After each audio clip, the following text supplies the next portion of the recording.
check out that chat. You have to load up the video. You pull up a separate one. Yeah. All right, let me mute this. That's how the show usually goes. We start off unprepared right at the beginning. What the heck? They'll never know. They'll never know. Oh, it gets cut out. There we go. Except if they watch this live stream right now. What's going on, everybody? Hey, folks, if you're just catching the stream right now as you're watching it, excuse me for the potato quality that I'm having today. There's going to be some show notes down below in the comments or description section going over and detailing the entire show later. So we'll definitely check that out after the show if you're watching this after the fact. All right. All right.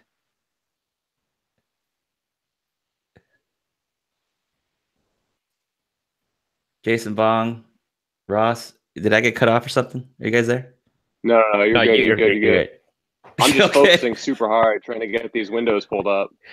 I was like, is there another message coming through? I'm kind of waiting. Yeah, I was like, you guys got super quiet, and I got really worried. I was like, maybe I'm all here on my own at this point, man. Your stream got cut. I'm good. Your stream got cut. What is going on, everybody? Brian Quinn says potatoes looking better today. That's why I was telling Danny he's not pixelated like usual. He's pretty sharp today too. So it's the webcam. That live sharpening going on. I guess I'm just gonna stick with the potato webcam. I guess that just works better off for everybody, and everybody's happy.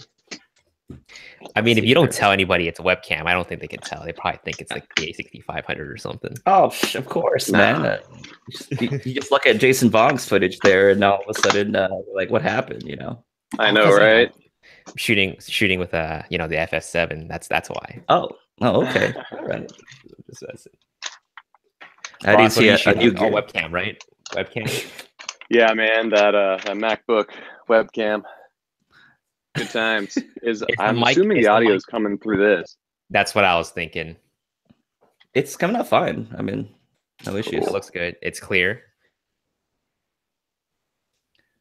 Are you using your AirPods, Jason? Yeah, I am. But just for the audio. Don't want the echo happening during the show. Oh God. Was it Dave Sincere says you're not using your Net Zero account? Oh God, he used up his 10 hours. Good days of Net Zero. All right, there we go. Officially unboxed under the covers. Okay. Nothing to show. Got an exclusive for you guys. Well, Ross, Mr. Brotographer, has an exclusive for you guys. That's right. For us. We don't even know what it is. I don't even know what it is. Yeah. Okay. Have you ever gotten to that point where boxes are coming in and you ordered quite a few things? And you're like, I don't even know what's in this box. What's going on? That's literally me every week, man. Happens all the time to me. I either order or get sent stuff, and I don't even know what it is half the time. Do companies just like send you stuff? Like they don't even give you a heads up. It just shows up on your door one day, and you're just like, "What is this?" On rare occasion, like if they've sent me something before and they already have my address or something, that's happened a couple times. But they typically let me know. I haven't gotten there yet. They usually give me a heads up. I want someday where it's just like they'll just forward me a package and it's just on my door. I'm just like, what is this? And what should I ask? It's the best when you get your notification on your phone because everything's hooked up, whether it's DHL, UPS, FedEx. You get that little notification. And you're like, what? Okay. Yeah, it's like Christmas. What? I'm like a package fiend, you know? It's like, what did I order again? From Amazon? Like, what? Like, thousands of items keep coming out. It's like, that's right. My wife makes fun of me because I'm all giddy, telling her to wait by the door if she's home. You know, I'm thinking about leaving from work to go home midday and get it. All right. It is 7 o'clock. Our pre-show started a little bit later today. But today we have a guest with us. And he goes by Ross for Brotographer. He runs, I guess you're kind of the main person that kind of handles the website. You also got a YouTube channel you're doing. You're really big on your Instagram account as well, and maybe some other social media I'm not aware about. But we are going to dive into that a little bit deeper after we cover hashtag new gear. So those of you that are in the chat right now, again, let us know what new gear you've recently picked up. And yeah, just use hashtag new gear, anything you picked up this week, or maybe you didn't get a chance to mention it last week. So we're going to go ahead and get started off with Jason. Jason, what have you picked up? Why am I the first one? All right. So right before the live show, a couple package came in, like we were talking about. We don't know what shows up on our door. But actually, this one is something that I'm very excited about. iFootage sent me their Shark Slider Mini, and this is like the slider that I covered at NAB last year, and I'm very excited for this. They finally sent one out to me.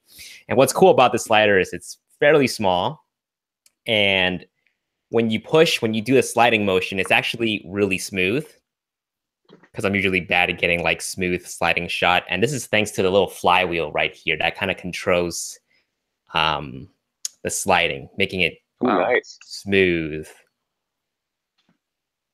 And they sent me the complete package for the slider. Actually, they sent me a couple of these automated robot things where you can attach to the Shark Mini slider itself, and you can use the app on your phone to control all the motion. And it's actually very intuitive. I used to use the Outercron Slider 1 with the app, and it's just very clunky. The app just doesn't work too well, and it would like have to slide all the way to the very end before it actually does any sort of controlled sliding movement. But this one, it feels like you're playing a video game. You can actually control the sliding with the virtual joysticks on your phone. So I'm very impressed with this so far.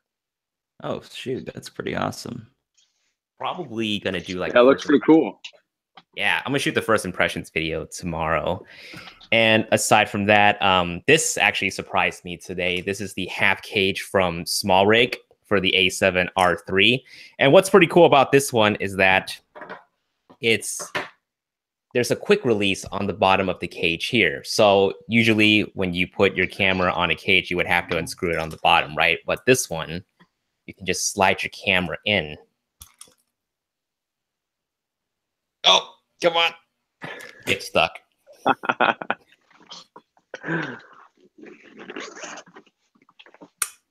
Oh, because I didn't. That's it all the way. But as you can see, it can just slide out like this. Nice. So it's a pretty cool concept, but not very practical for me right now, because there's not another quick release system from Small Rig that I have that I can actually just put my camera on a tripod or monopod or somewhere else. So pretty cool concept. I may ask them to send me some more quick release so I can better utilize the quick release system here. But so far, I'm really liking the half cage quick release system. So that plate on the bottom there isn't like Arca Swiss, or it doesn't... You know what? I don't know. I don't think so. I think it's their own thing, but you can let me know. What does that look like? Proprietary, right? It looks pretty wide for an Arca Swiss, yeah. I don't know. So that's why I'm thinking I might have to get like their quick release system in order to fully utilize their quick release. But yeah, that's it for me. Nice. Jason, real quick on that. Cool, though, if you wanna... Yeah, go ahead, Ross. Oh, I was gonna say that's pretty cool though. If you don't need to use a tripod system and you're on a photo and video shoot, and you only have one camera, so you don't need any other Arca Swiss mount or anything like that, and you move from shooting video to shooting photos like real quick. You have like a strobe set up or something like that too in a separate room. You don't want to shoot with all that added weight, because I know the Small Rig cages, I got one in too. They're super durable. They're like really nice and heavy, which you like in a cage. So it kind of takes away from that added weight. So maybe there's a pro. Yes. Jason's just got to figure out how to make it work. I'm just trying to put it back in. I just got it today, so I'm still not very used to this whole thing, but it's a pretty cool concept. All right. Nice. I'm sure we'll have a video on that at some point, Jason. I give up for now, but we'll see what happens.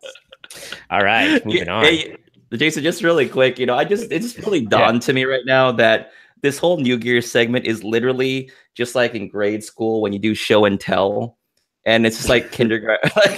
You literally you bring something to show to the class. I just realized this is what this segment's always been. But for me, on the other hand, yeah, I mean, like it's fun. You know, you got something new you want to show off to your friends. That's what it is. Is what it's all about. It should have just been called show and tell. That's the way I was thinking about it. Nice.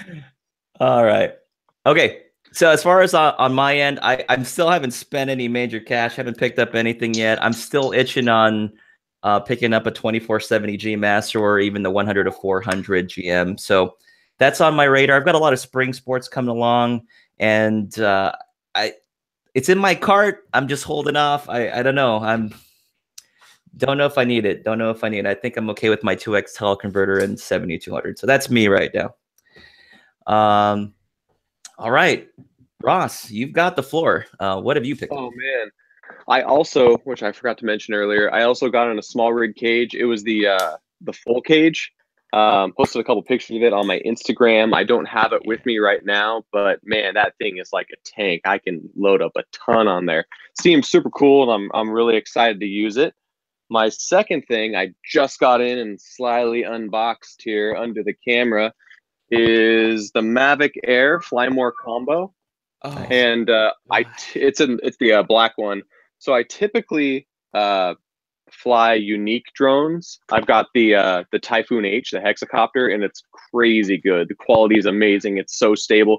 One of the propellers can even like break off in the air, and it'll still fly. It's crazy.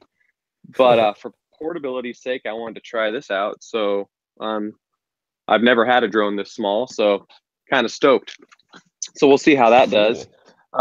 Actually, the thing I'm most excited about, Aperture sent me this unreleased product. So for the interwebs, I know they've kind of teased it a little bit, but they were kind enough to send it out to me. This is their Amaran MX light. I've got a few little specs on here. Let me pull it out of the box. Exclusively on That One Camera's YouTube channel. That's right, exclusive. And he broke it on my channel. So it's about the size of a credit card, a lot thicker than a credit card. So here's my iPhone 10. Better not show the credit card. There's the iPhone 10. It's small, man. It is crazy strong. It feels like it's got this removable diffuser on it. And so it's supposed to be 3 times brighter than the M9. It's bicolor. It's crazy durable. Like, I feel like I could chuck this through a window like a brick. It is hefty. And it's got this booster mode that boosts it up. I've been told 20% above its brightest level, and it'll do that for like 60 seconds. So, man, this thing's like a tank. I literally haven't even turned it on yet. Oh, here we go. Whoa. So it is, it's just crazy bright.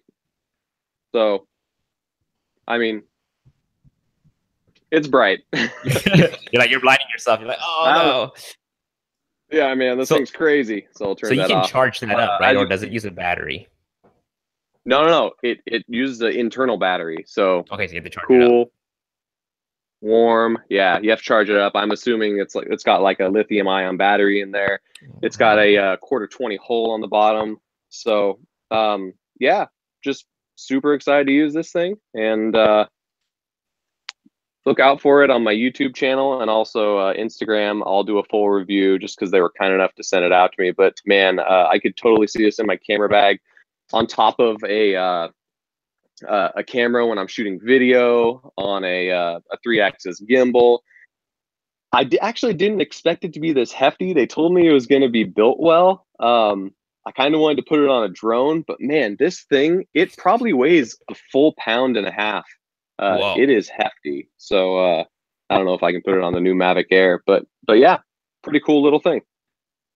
So it's really drag the Mavic Air down. So it's like it's a portable. It's basically a compact portable light that you can use for video, right? That's kind of the go-to for that. Exactly. So they had their Amaran M9, which had like a cold shoe mount on it, and you put it on top of your camera. It's kind of meant for that, to light little situations. But this thing just packs a ton more power. Man, there are probably just so many uses for it, but I will find out what those uses might be. But just packs a ton of power. They don't have a price for it yet. They told me either. How much was the original one? I think it was like $150. I want to say something like that. Okay. So I'm assuming this is going to be at least a couple $100 just because of the build quality and the output. But which so far seems all right. Now it's tough to make a light this small, super soft, but in a pinch, if you're doing like night photography or something like that, I could definitely see it being worth your while. And I like products that are built like tanks. So yeah, awesome. That's it for me. They included the cold shoe mount, charging cable, and all that good stuff. But I'm super excited to see how that is, and also excited for the drone. Did you already have another drone before that one, Ross? Or just I had the unique Typhoon H, which I still have. That thing's crazy. I've flown that in like 10-degree weather at like 50 miles an hour, like on a lake. So that thing can tackle the elements. But for just general run and gun stuff, I also want to shoot it inside. I'll use the Mavic Air and see how that does. All right. Awesome. Okay, we're gonna go ahead and jump into the chat and check out #NewGear. All right, so John Lee says too poor to buy new gear. That's great, John. I'm doing that too. I'm just not buying anything. That's great. Let's see. Diana Gladney, new gear, Samsung T5 SSD for video editing. Finally. What size did you end up getting? Is it a 512 or 1 terabyte? Man, 1 terabyte is like $700, man. It's insane. I know, man. Those are expensive little drives. But they're so cool. I want one. Benjamin Hanna, new gear, nothing, sad face. All right. Dustin Dilworth, new gear, the HomePod. Probably doesn't count as new gear, though. Of course it counts as new gear. Of course, man. Anything is new gear. HomePod. I'm the Brown saying, Danny, he's the man. If you can't teach us, no one can. Well, thank you for that. I'm the Brown. Appreciate it. Junin Cantador, new gear, Sony 70-200 f4. P.S. It's 1 a.m. in Brazil right now. Hi, Brazil. How's it going? Thanks for joining us. What's up? I'm the Brown says, your audio is out of sync, Jason Vong. Is it? Is it still out of sync? It's probably my fault because of the potato quality, man. No. I also have Audition running too, so maybe I should kind of close that. Steve says it's 4 a.m. where he's at. Red Bull Crew. Alex Sandoval hasn't bought family-friendly channel. He says he's broke. I think a lot of people haven't got anything new. It's not shopping season, so it's understandable. I mean, we just passed the shopping season. Everyone's kind of tapped out, I would say. I know. Just wait till after NAB. After April. Wait, what do you mean? Are you saying you know about the A7S3 that's coming out? Oh yeah. You know.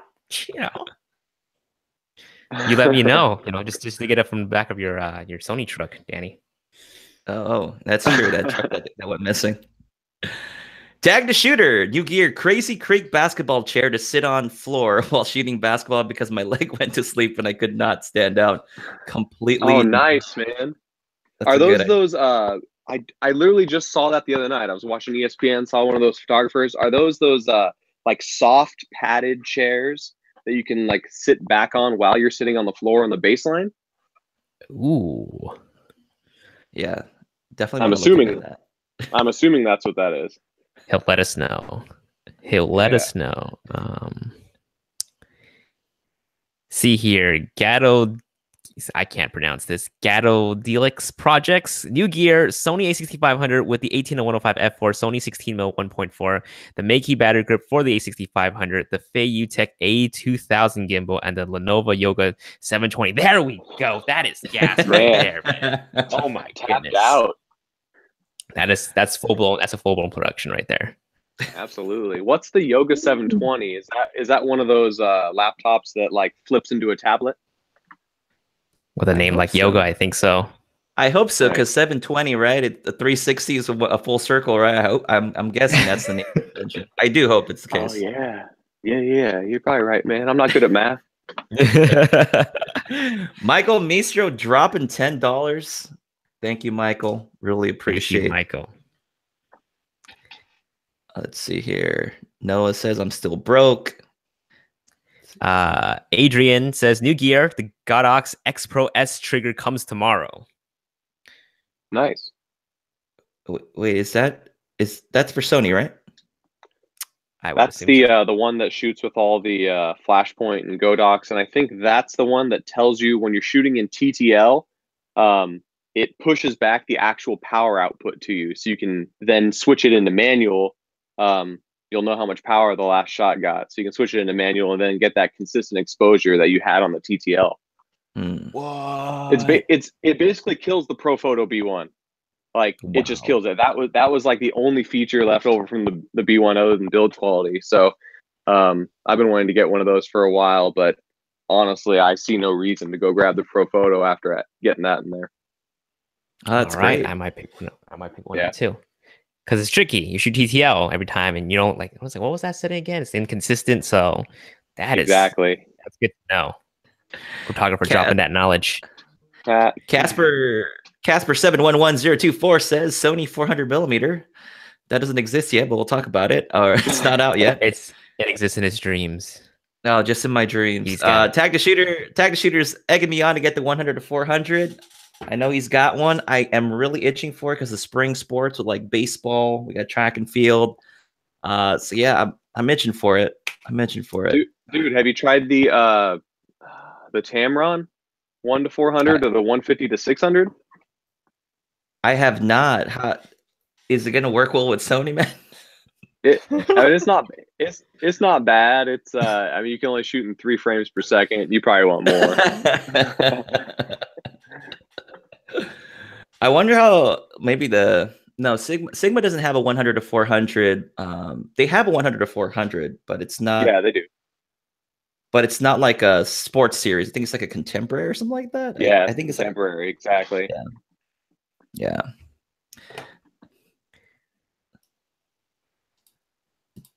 Let's see. Damon Hart, new gear, 7200 f4 and an A7R3 is on the way tomorrow. Nice.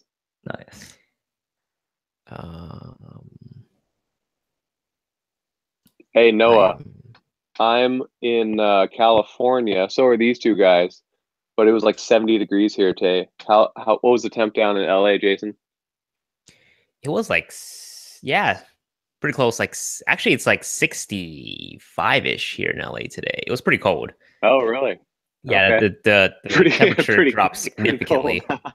Yeah, that's cold to me. Right. Yeah, it was chilly. It was it was cool today. Not nice weather. Okay. Yeah. Good weather. There's some clouds. There's hardly clouds in LA, so I'm happy for that. Right. Let's see here. Casper's egging me on even more, along with Tag the Shooter for the 100 to 400. Damn it. There's no EDU discount.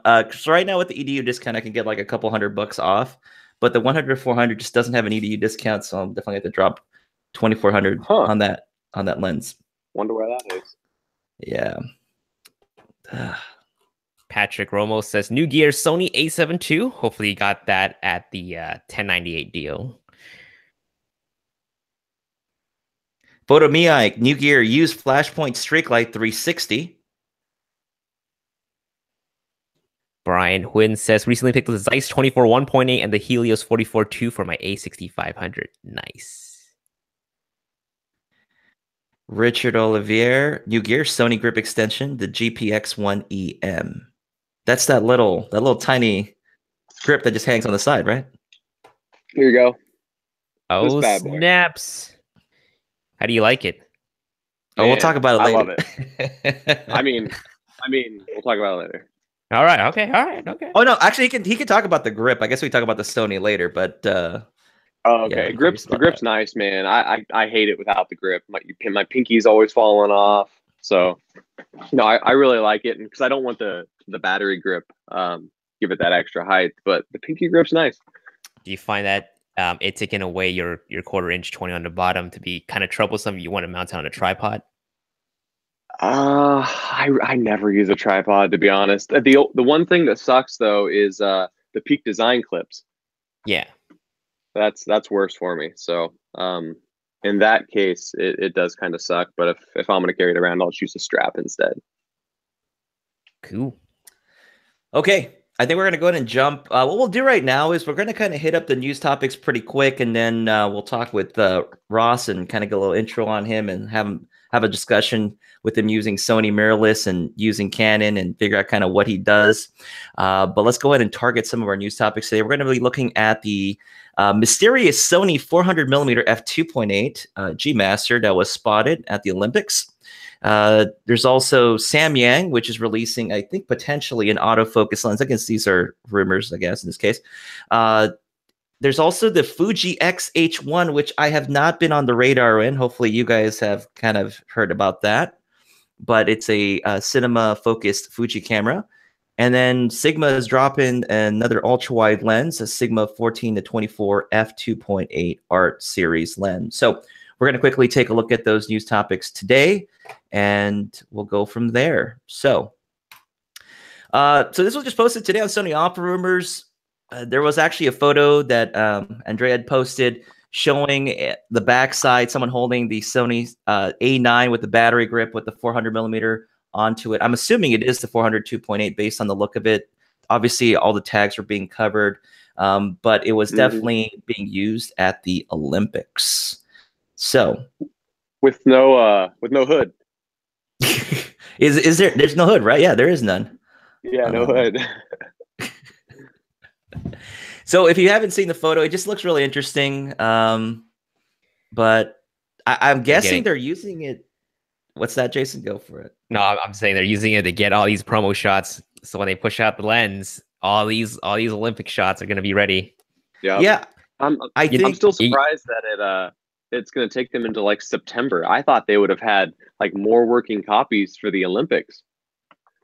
Yeah, I think it was a missed opportunity, but it might just be an opportunity. I guess they just have to take those as examples and use it for the promotional content when it comes around. But right. Honestly, it's funny now that I was watching the Olympics. Whenever they do the slow motion because they're doing snowboarding and they'll slow it down on those peaks. I'm just looking at the cameras and I'm just looking for Sony cameras. Same, dude. That was me too. I'm like, that's a cool move they did, but I'm just looking at the cameras trying to see if there's any Sonys out there. So those of you in the chat, if you've spotted any Sony cameras, if you're watching the Olympics or checking out some of the stuff, would love to know if you've spotted any. But there were definitely some, though. There were definitely some. Nice. Here's a thought. What if they made it white just so that it would blend in with all the Canon ones and people wouldn't be able to spot it? Or with the snow. Oh, exactly. I mean, it's very, yeah, you're right. I mean, it does give off the vibe that it's a Canon lens, but they hid all the little markers to make it too obvious, though. No, I meant when you're on TV looking for all those lenses, so it just blends in with all the Canon ones. It's gonna be white. All the G Masters are white. Yeah. And really only the photographers would really catch it. I mean, I think at this point, so those that are really looking for it. But you're right, though. So they're saying that this lens will be available September 2018. Do you think they will announce it at WPPI? Man, I mean, that's for weddings, right? Weddings. That's true. Maybe NAB. Yeah. Yeah, I have no clue. Those surprises. Those surprises. Well, along with the A7 III, right? That everyone's wanting. The A7 III. Never happening. A7 III. It's gone. I don't know. This lens is definitely out of my price range for the time being. I don't. I'd have to sell like, let's see. Yeah, firstborn. There you go.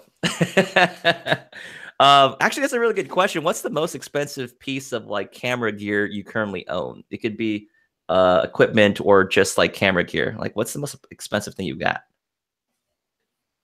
Well, for me, it's the 1DX Mark II, hands down.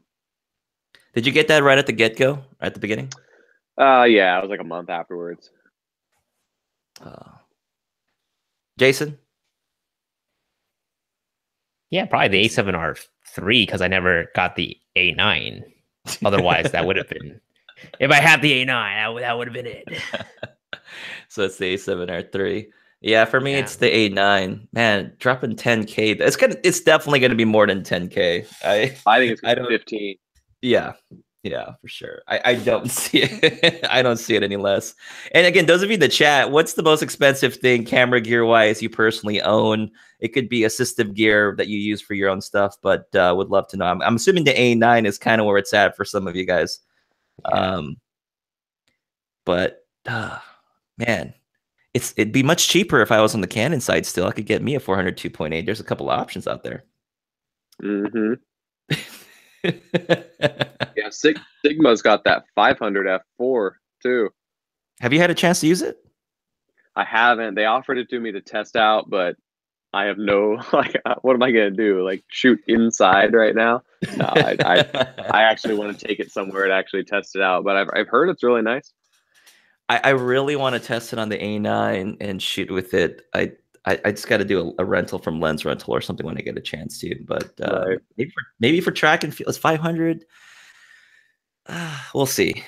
We'll see how that goes. I almost bought that lens. I was being a complete idiot about it. Just nearly bought it. Don't know why. A stupid purchase. Jeez. Okay. All right. Let's see what the comments say real quick. Tag the Shooter says he's got his liver ready to sell to get the 400 2.8. No, man, just one of the kidneys. You need your liver. Let's see. Leica OCT. Sony has to wait for the World Cup. Is the World Cup coming around? When is that usually done? I don't know. So hopefully someone in the comments that's out of the US that's following the World Cup, let us know.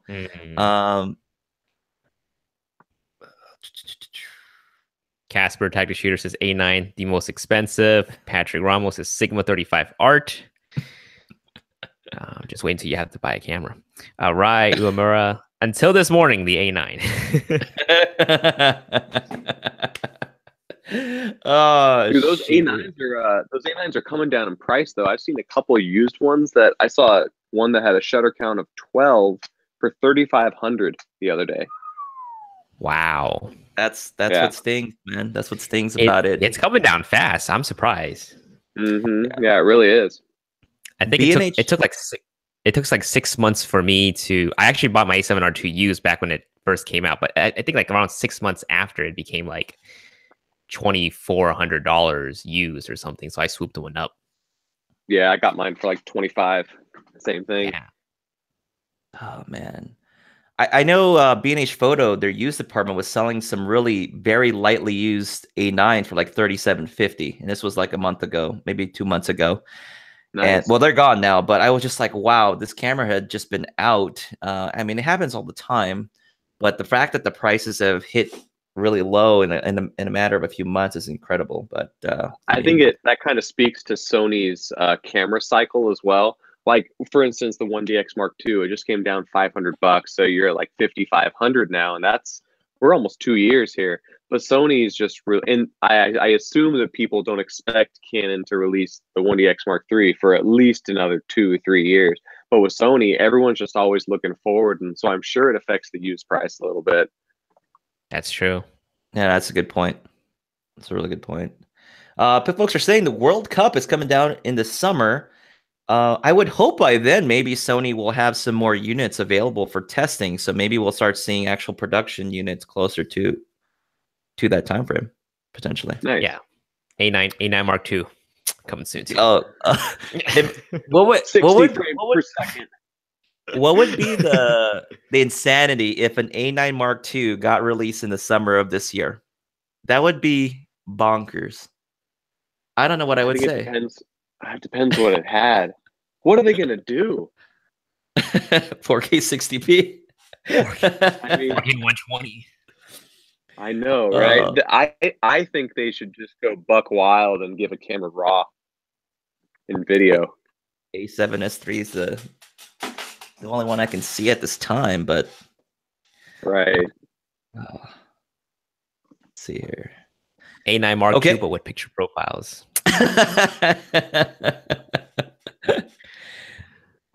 Oh man. Okay, we're gonna jump on to the next topic here. Samyang releasing a portrait lens. Again, I saw this on Sony Off Rumors. It wasn't posted exactly, just that it was a portrait lens.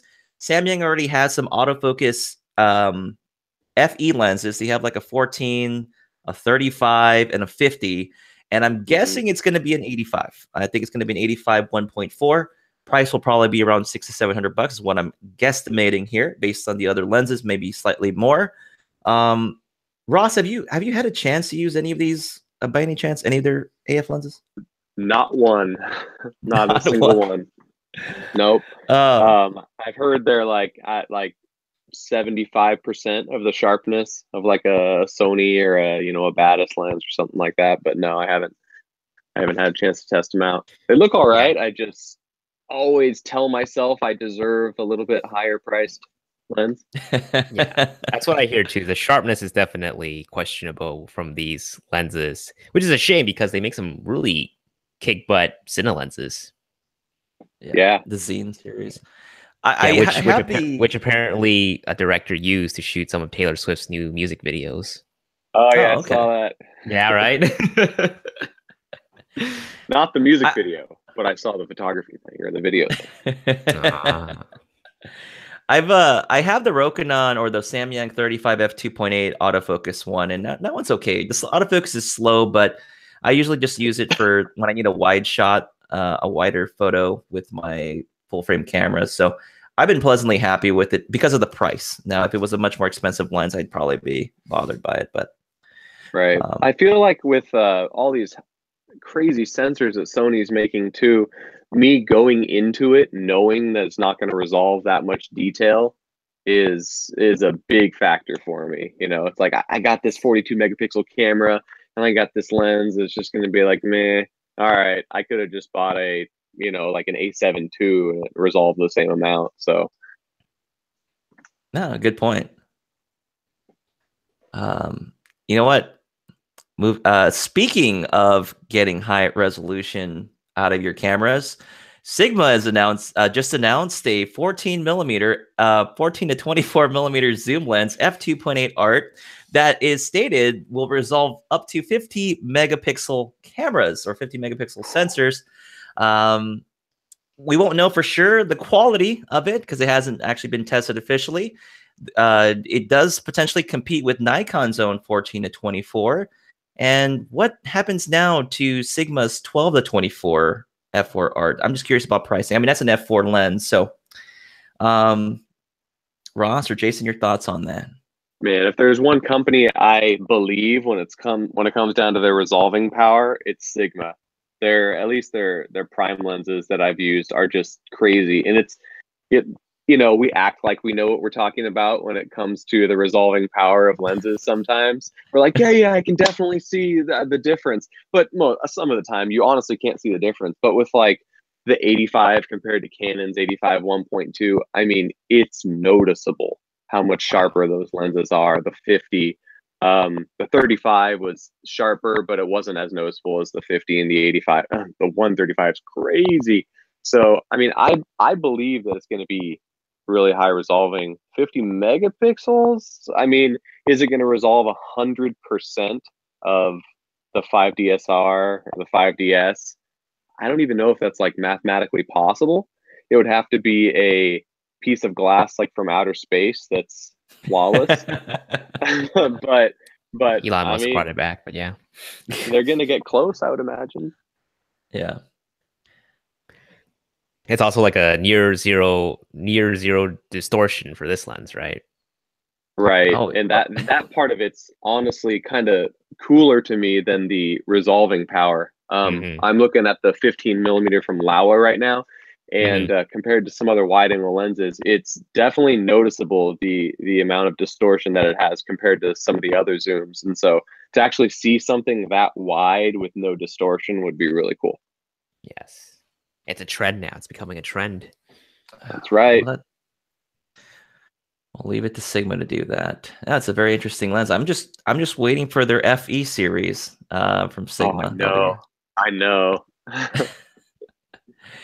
I'm just it's like for me right now, I'm wondering if I should start unloading some of my Sigma glass, but I mean the MC11 adapter still just does fine for what I needed to do. So, and those lenses are going to retain their value too over time. I'm super excited about those because, you know, it kind of negates the focusing issues that some of the Sigma lenses have had on DSLRs, you know, because it's focusing right on the sensor on the mirrorless camera. So I'm assuming there's going to be zero focusing issues and it's going to be perfect every time. So that's really exciting.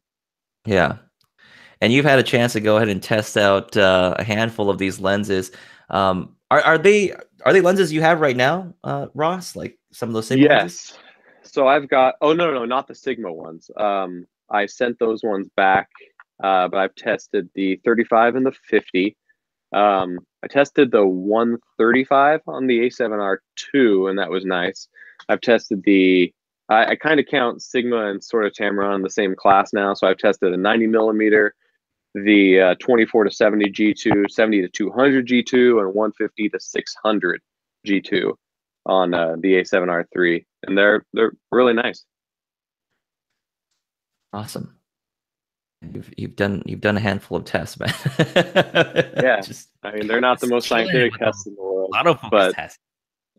They're not all equal. Right. Like not one lens is not going to perform exactly, and not all the Sigma lenses perform to the same specs as the other ones. It's really finicky. Yeah, it is interesting. And some lenses, like the Tamron, the 150 to 600, it performs with the Metabones adapter, but then you go down to the 70 to 200 and it freezes the camera, and you have to use the MC11. So it's really weird.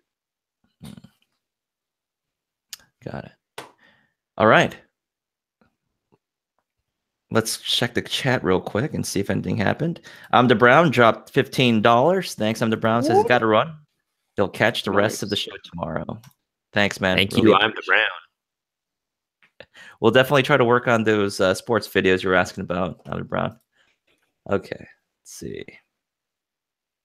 Alderic Wilson says he's got the 35 Rokinon and it's sharp. So we got somebody that's very happy with that.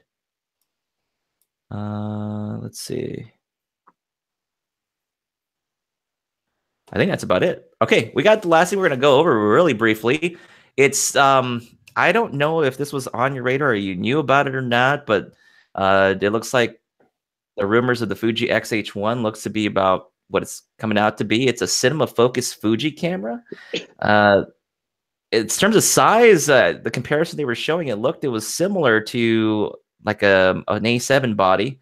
Has 5-axis with 5-axis stabilization built in, cinema 4K, no 4K 60, 120 frames per second at 1080p, F-Log, straight to SD card. It will give bit rates of up to 200 megabits per second, which is twice as much that of the Sony cameras. Improved AF algorithm, dual SD card slots, and Wi-Fi. Wow. And yeah, and they got some cinema lenses because Fujinon makes some of those cinema glass. I don't know. I was under the impression that X mount, I could be speaking out of turn, correct me if I'm wrong. I was under the impression that Fuji has stated before that it was going to be hard to put in the 5-axis image stabilization into that mount for some reason. And that's why they hadn't done it before. But correct me if I'm wrong in the comments.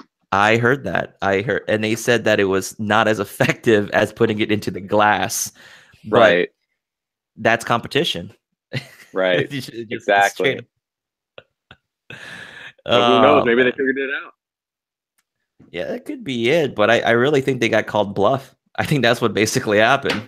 Someone else did it, and they was like, you guys just weren't making the effort to make it happen. I'm sure there's another reason why, but right. Jason, are you going to run off and buy this Fuji XH-1 when it comes out? Are you intrigued by it at all? Team Sony, dude. Team Sony.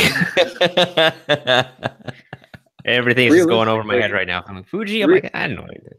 I mean, realistically, what's better about that camera other than the Cinema 4K from like the A6500? Unless it has better rolling shutter control. I think that's one thing. It is saying it has better bit rate, but I don't know what it's going to translate to in the long run, whether it'll help you in post.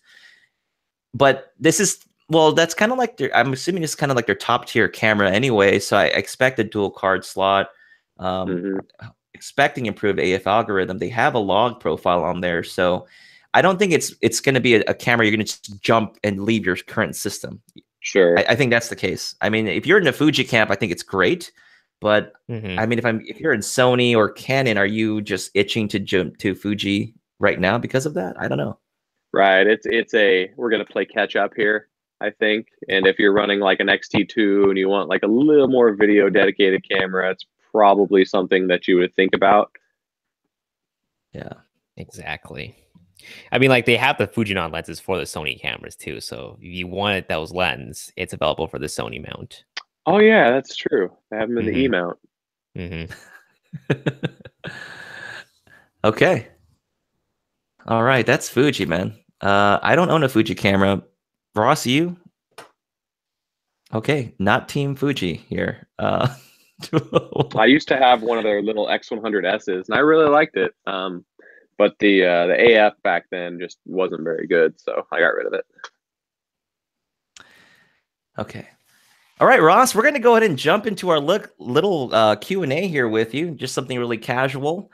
We brought you on as a guest. You run a website. You've got a YouTube channel. You're trying to get some growth on, and you've got some really big following up on Instagram.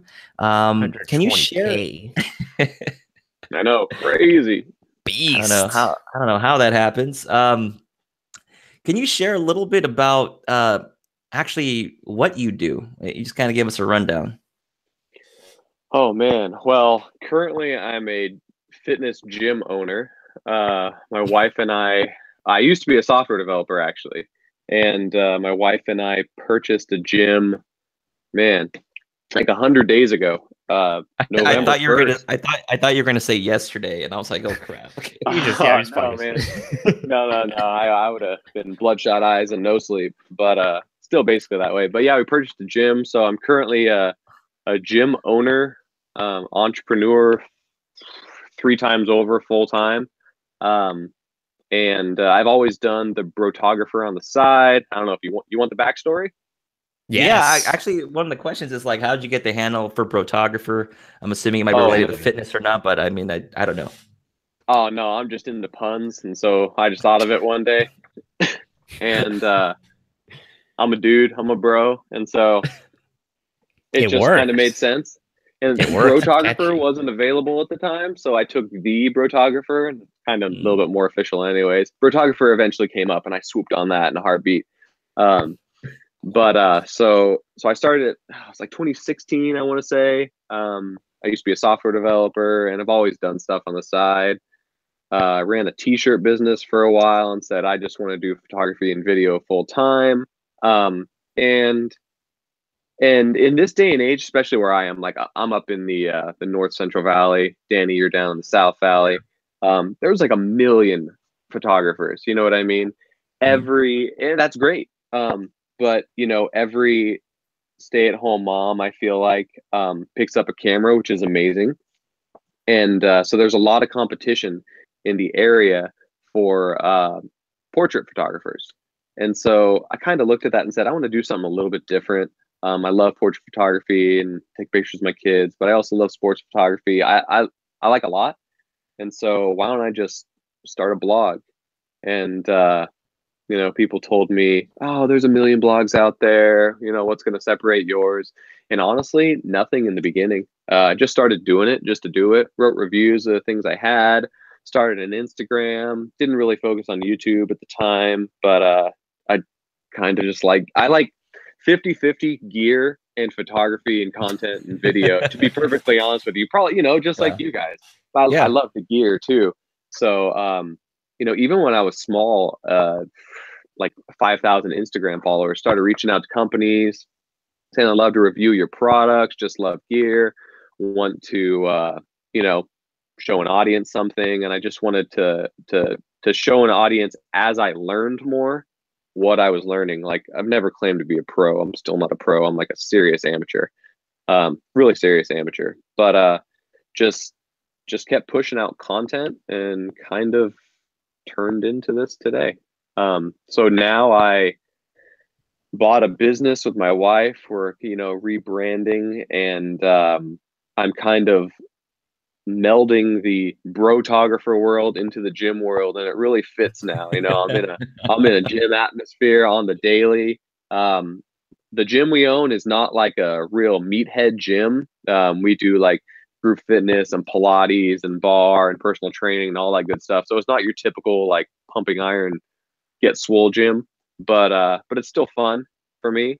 And so that's kind of what I do full time. We're doing all the social media. We're getting ready to do like a massive rebranding day. So I'm gonna try and shoot some behind the scenes and document that as much as possible for the Brotographer. But that's kind of what it's turned into is using this gear on a daily basis in this situation, and kind of share my experiences with it.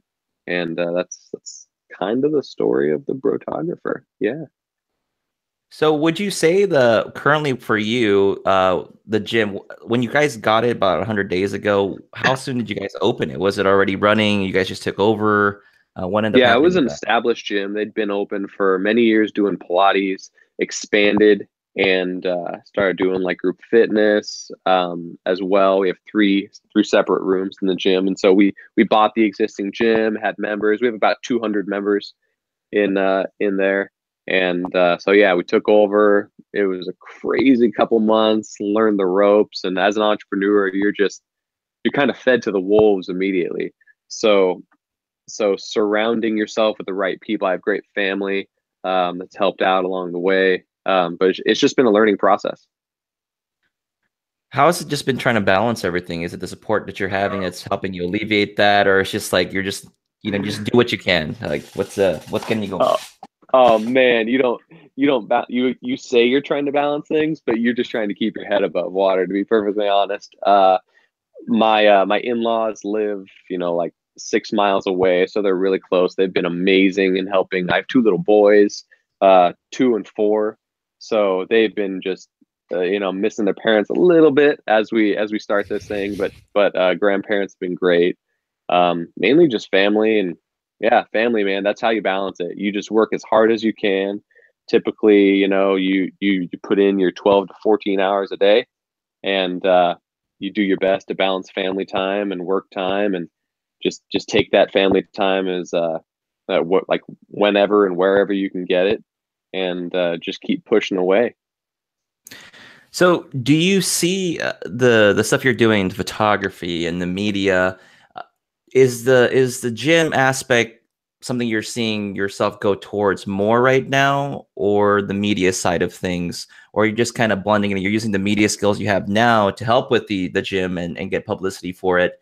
But where do you see that going? Are you ever going to diverge, or just go 100% on the gym stuff, or your photographer site, YouTube? What do you want to do eventually? I absolutely want to continue the Brotographer. I kind of want to merge those two worlds, but keep them separate. Use the skills that I've learned over here in the Brotographer, duplicate some of it in the social media aspect of it for the business, but also document everything, show people how they can use content creation, video, photos, what gear can do for your business, and how it can up your production value. Because man, people don't know what they're missing when they watch an iPhone video. They don't think about it, but when they watch a highly produced video, not even highly produced, just better produced, they like psychologically respond to it better. And so I've tried to, in our official stuff, push more highly produced content, because people really do respond to it better. I mean, we don't see iPhone shot videos really, on TV and commercials. And I think there's a reason for that. Not that it can't get the job done, but that, psychologically, we respond more when someone's trying to tell a story with a shallow depth of field, and it draws us in, or the lighting is a certain way that we couldn't accomplish with just the available lights that were in the building. It just it changes how people feel about the product you're trying to push out. So, but yeah, I want to kind of meld those two worlds a little bit, keep them separate, and keep the Brotographer over here, keep the business side over here, and just use the Brotographer to help this and kind of show the behind the scenes and all that good stuff. All right. And then finally, the kind of the thing I really want to ask you, did you start off with predominantly using Canon and brought in Sony, and at this time, your thoughts on Sony mirrorless and whether or not you're going to jump ship and go all Sony? So I started with the T3i and had my little t-shirt company and started shooting stuff for that. And then told myself I needed a 5D Mark III. So I like that jump. That's how it usually happens. Need that full frame. Need that full frame. I don't even know what full frame means, but I need that full frame. So got that. And I was like, man, I really need 50 megapixels. So I got the 5DS. Oh, oh no. We're so stupid. Like we tell ourselves we need so much stuff and we really don't, man. And I did not need that 5DS. But I was like, I was getting more into portrait photography back then, and I hadn't jumped fully into Brotographer. I was like, I don't want to wield dual cameras, and that's cool and everything, but man, I hated that 5DS. It sucked. So that's honestly what kind of got me into Sony. I was like, no, I wanna test out this. No. Okay, back up. Picked up an A6300 while I had the 5DS and was like, ooh, I like this mirrorless game. So sold the 5DS. I wrote a lengthy article about this. Sold the 5DS to get the A7 Art II, and had a couple Zeiss lenses with it, just the 25 and the 85. And man, honestly, that was the best decision I ever made. They're both slow cameras, but the EVF changes everything. The eye autofocus. I'd use that 85 1.2 with the 5DS, and there's no image stabilization. You're essentially getting like 30 megapixel pictures out of it anyways because of the little hand shake and camera movement and everything. And so that's what moved me towards Sony. And now I'm in like the limbo stage of having the 1DX Mark II. I've got an A7R III. I sold my A6300 and my A7R II, and I'm considering jumping fully onto the Sony ship, but I can't quite make it. I can't quite make the jump. I've got so many like Canon lenses. It's that 1DX Mark II, but you can't let it go. I'll tell you what, that 1DX Mark II, I love my Sony cameras, but I was recently out at a Spartan race shooting my wife, and didn't have a press pass or anything. I was just like running around and no one even cared. It was awesome.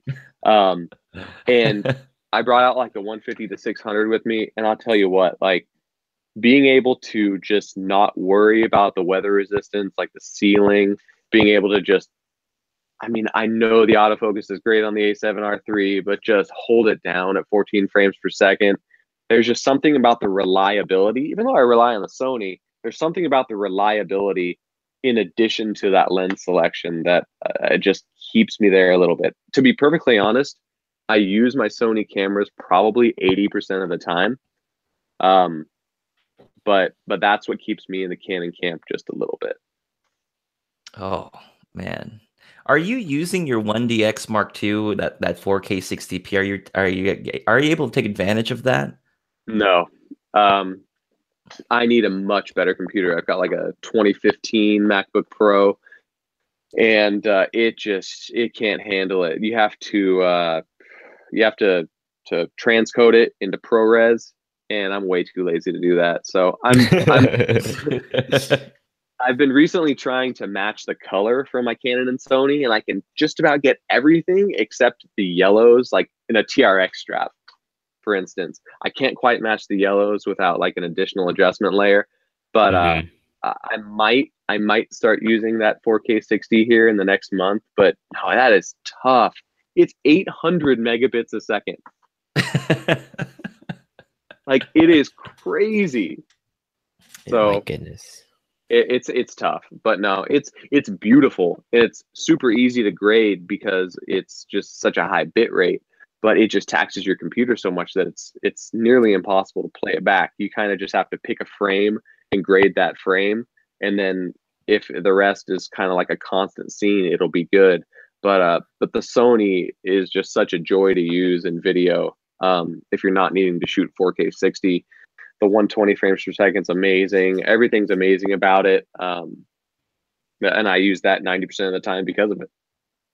Because I was thinking, I mean, you could, if you weren't using the 4K 60, I mean, maybe sell off the 1DX Mark II, find a pretty decent 1D cinema, because it's still pretty good, and it's got the 4K.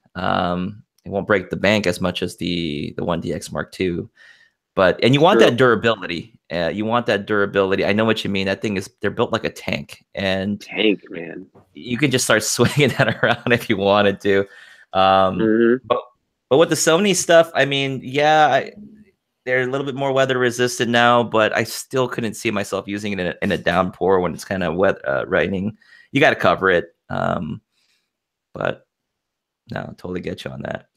Yeah, I'm not the type of guy to take my camera out and we're in the valley. Come on, we don't have crazy weather here, anyways. But if I ever go somewhere, went to Hawaii a few months ago, and I could just bring it out in the drizzling rain, bring it to the beach with the sand.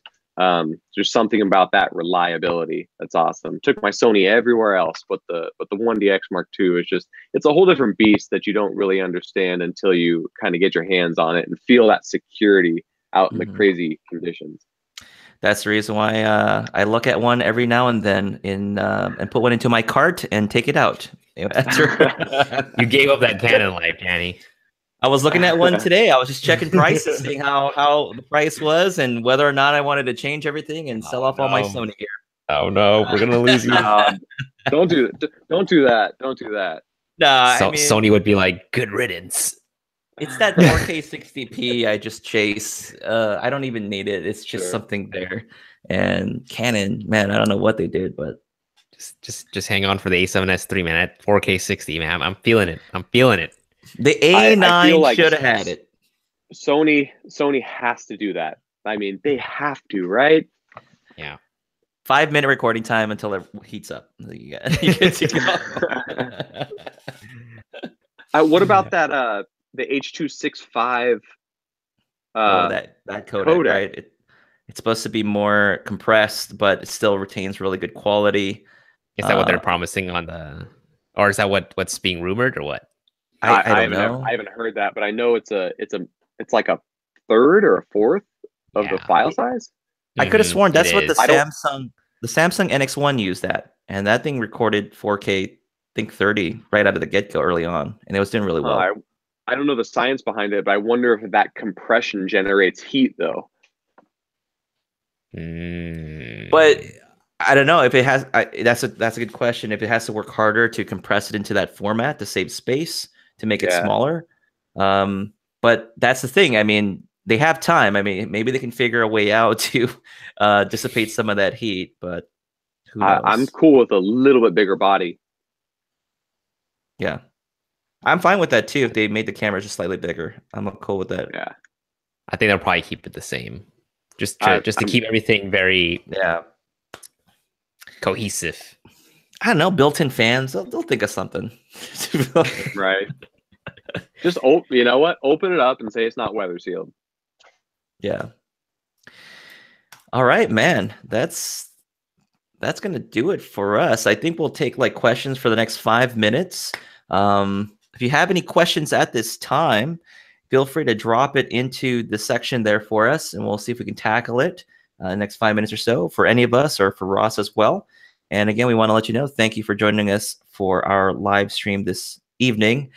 We are going to be posting the show minutes in the comment section after the show's over. So give me another 30 minutes to an hour. If you caught the show towards the end, it'll be available later. All right. Let's see here real quick. My A9 was in the snowstorm and did fine. Awesome. That's tough, man. I don't know. Casper, can you do some recordings next time and just dunk it in the snow for us? I took my 1DX in the snow last year, and like I said, it's just peace of mind. But is it the thing where, it's fine now, and then later you'll see the problems after the fact when it's rusting inside or something? Not too long ago, my A9 froze up. It kind of glitched out, and it kind of worried me. I was actually trying to. I had the Rokinon 35 F2.8 on, and I was shooting this team huddle of soccer. and I was supposed to get their group picture, and the camera just froze. Like it just froze. The entire camera just froze on me. I had to take the battery out, everything. I'm gonna blame it on the Rokinon lens on this one, but it started working again. But that was the A9. It just froze up. It just stopped working. It just froze, whatever was on the screen. So you need to update your Rokinon lens. That's the same. That's the same thing that happened to me with the Tamron lenses while using the MC11 adapter. It froze. But did yours actually take the picture of that frozen screen? Yes. It stayed there. Whatever it last saw, I didn't take a photo. Whatever it saw on the screen, that's what stayed there. Yeah, exactly. Weird Even stuff. when you turn the power switch, everything, nothing changed. Yeah, nothing changed. Wow. All right. See. So Noah P-Tech says 4K is a must, and even 1080p 240 that'd be awesome. Do you think they'll release a new log like X-Log 4 or something? I don't think so. I think the new log is the hybrid log Gamma that they put on the A7R III. So that would probably be the newest log profile that they have on the Sony cameras. I haven't even touched that. Do you guys shoot log at all? Very rarely. I don't. I've been using the EOS HD profile that makes the Sony cameras. Yeah, there we go. And you still, it was because of you. Oh, because of me. So I wanted to ask you earlier, like even with that profile, you still have to do like a little minor correction to match it with your Canon. Yeah, because I think that profile was made for the A7R II, and I read an article on EOS HD, and that's what he was saying. Andrew over there, Andrew Reed, and so it wasn't quite made for the A7R III, and so I feel like the colors are almost a little too saturated on it. Yeah. So it doesn't match up with the Canon exactly like it used to, but it's still really good, to be honest. What I found was it's still really good when it's like bright lights. I'm shooting outdoors, but when I start shooting in like reception, like dark venues for weddings, like you said, it got really saturated. My reds are like super red, and since I'm shooting a lot of Asians, it looks like they're having the Asian glow.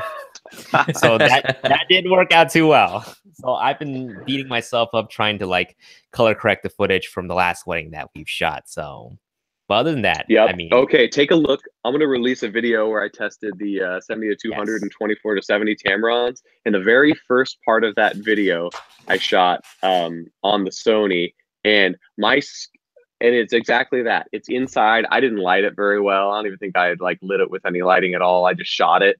And dude, my skin looks horrible. It is way too saturated and crazy. So yeah, definitely indoors, something you got to watch out for. Yeah, but I think the same article he said he's gonna develop something for the A7R III. So we'll see. I would imagine so. Yeah, sucks to be an A9 user. Don't have any picture profiles anyway, so it doesn't matter. Neutral all the way. What's their names? Gear Glasses and Gadgets. Yeah. They just released their review on the A9 for video shooters, and he was saying that it actually did all right. Yeah, man, I love the video quality on that A9. It's really good. But I don't worry about it. Not for certain work, but it's fine for what I do. Right. All right. Hatem Alawal as asking thoughts on the Zeiss 55 1.8 for portraits using the Alpha 6500. Jason or Ross? I don't own that lens actually, so I've never even used it. So Jason, what do you think? Possible, definitely. I think it's good.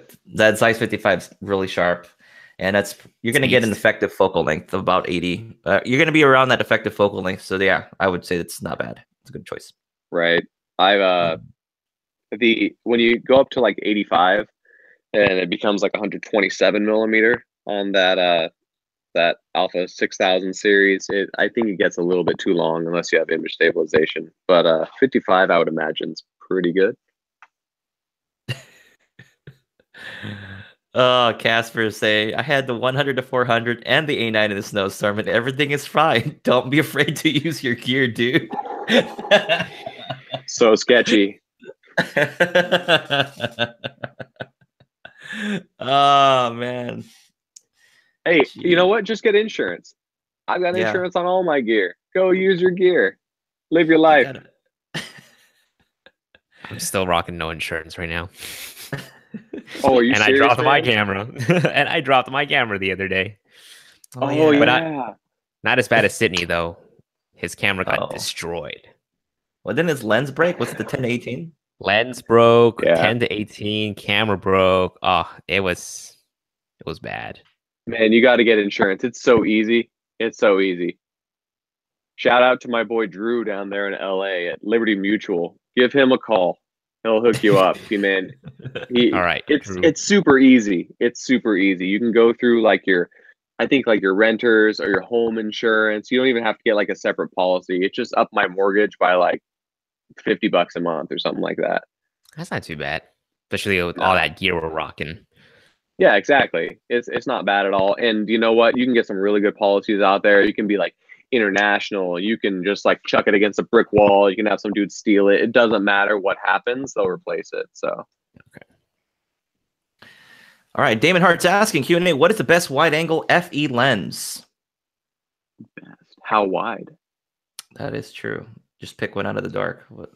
18's like baddest. Yeah, man. That 18. It's sweet. I love it. Dave Sincere's asking us to talk. Don't forget to talk about the Godox X Pro for Sony. Is that the little trigger thing, or is that? Oh, the Godox X Pro. They're coming out with the new Flashpoint Explore 600 Pro. Yeah. Maybe that's it. I will. I should have a test of that. I'm hoping to test it in a couple weeks. Claims to be able to keep up with 10 frames per second on the Sony, so kind of stoked for that. Hey, by the way, information about Ross from Brotographer is actually in the description. His YouTube channel, website, and Instagram are down there. So if you want to check out that stuff, make sure you check the description on this video. Thanks, bros and brosettes. Michael Mistro says the A9 and Danny has a love-hate relationship. Yes, it does. Michael, yes, it does. That summertime was just very interesting for me. So that's the real reason why Danny hasn't been making videos during the wintertime. He's waiting for the summer. Shut up, man. Waiting for that. I never did. Hey, man, I never. I know, right? We should talk about that after the show. I never tested it overheating with the A7R3. I never did it yet because it's been too cold to do a proper test. He's waiting. He's waiting. Yeah. Folks, I think that's going to do it for us for this live show. Again, thank you so much for joining us this evening, with Jason Vong and I, along with our guest, Ross Thomas from Brotographer. I'm going to give them the final word. Jason, do you got anything, plans coming up, projects, videos on the horizon for you? Got some videos coming out. I got a wedding this Sunday. And next week's live show is going to be on my channel. So look forward to that, guys. And Ross, I'm going to give you the final word. Anything you want to talk about projects future-wise? I've got some A7R3 autofocus testing, more of that coming out with the Tamron Zoom G2 lenses. Yes. Bunch of reviews coming out, like the small rig cage, some other things, the Laowa 15mm. Looking to shoot more behind the scenes of entrepreneurial stuff. So tune in for that. And we're killing it on Instagram. Hop over there too. Cool. All right. There you go. Thanks again, guys, for joining us. Again, all the information that you can find from Ross is down in the description below. Make sure you follow him if you're not already. Oh, hey. Hey, say hi to YouTube. Hi. Hello. And that's going to do it for us this evening.